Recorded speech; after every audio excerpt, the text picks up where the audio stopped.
Assalamualaikum warahmatullahi wabarakatuh. My name is Muhammad Shazmil bin Muhammad Sabilan. Metric number BTAL 17047398. And this is subject software testing and analysis. I choose an article about techniques for improving regression testing in continuous integration development environment. Okay, let me start. This article about the author is Sebastian Elbaum, Rick Rosselmel, and John Pennex. This article is from year 2014. It describes about technique for improving regression testing in continuous integration development environments. It presents an algorithm that makes continuous integration process more effective. In initial tests, the developer determines the module to be tested and provide the user with the assurance of a test kit for the selection of test kit for the modules that make the phase more expensive. In post-production phase, it is structured the case leading technique to ensure that failures are reported more quickly. They introduce the deviations of the test need to implement with higher priorities, and also share the industrial dataset that approach with millions of test experiments they use to assess the technique presented. Regression testing at Google. They also use empirical testing on large datasets by Google that is available automatically. Google process includes both pre-submit and post-submit testing. The Google share dataset of test suite results contains information on a sample of over 3.5 million test suite execution gathered over a period of 30 days, applied to a sample of Google product. Approach for this article. Frequent system builds and regression testing of new and changed module ensure faster feedback on potential problems. Post-submit testing reduces the number of problems that slips through into the code base and affect future builds. Pre-submit testing helps prevent and access a problem during post-submit testing. Two approaches that they use to address this challenge involving regression test selection (RTS) and test case prioritizations (TCP) technique. In continuous regression test selections, you can see the first algorithms. Select pre-test parameters, test suits, failure window, execution window.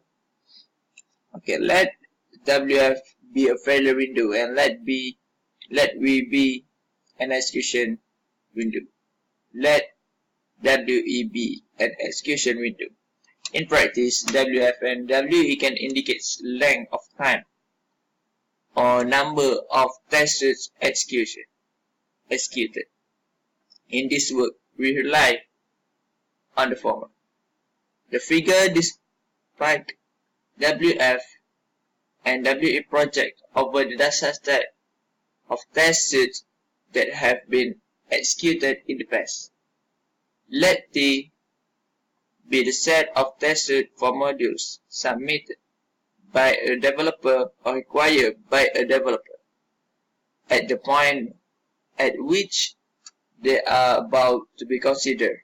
Again, test suits represented by the gray rectangle in figure 2. Select pre-test, select from T for execution.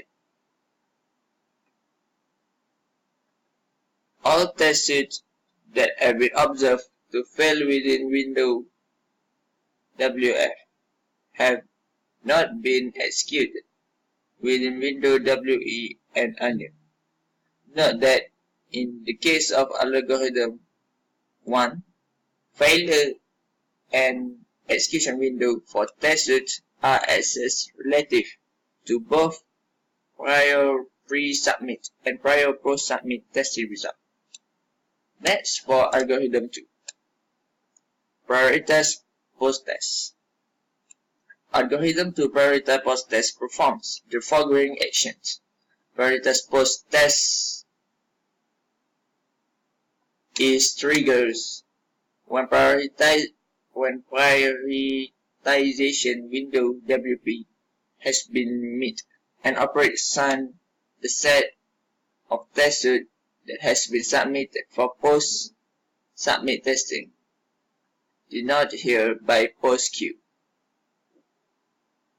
Recall that the SE test suite includes test suites for modules submitted by developer to source code culture, along with test suite for all module access to depend on or be depended on by the submitted modules. Again, let WF be a failure window and let WE be an execution window. Let P be a pointer to the last test suite in the queue that was prioritized during the prioritization window. To simplify the presentation, we assume that access to the post queue and queue section to be sought is atomic. Okay, for the conclusions, they anticipate that follow-up work will include the refinement of RTS technique under continuous integration and testing, particularly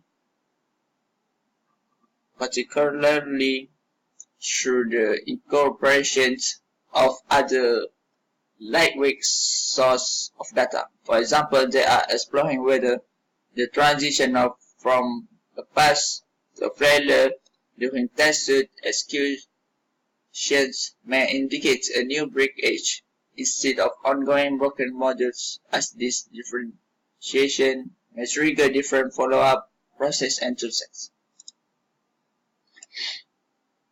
Similarly, they would like to explore mechanisms for incorporating a test suite change window and also for adjusting window size dynamically so that they can consider more of potential performance factors they have identified. They also extend our simulation to use multiple test executions resource that better match the cloud setting used to obtain the dataset. Last, they wish to extend their study to other datasets and contexts to better understand the limitation of RTS technique as the scale of codes and change increase.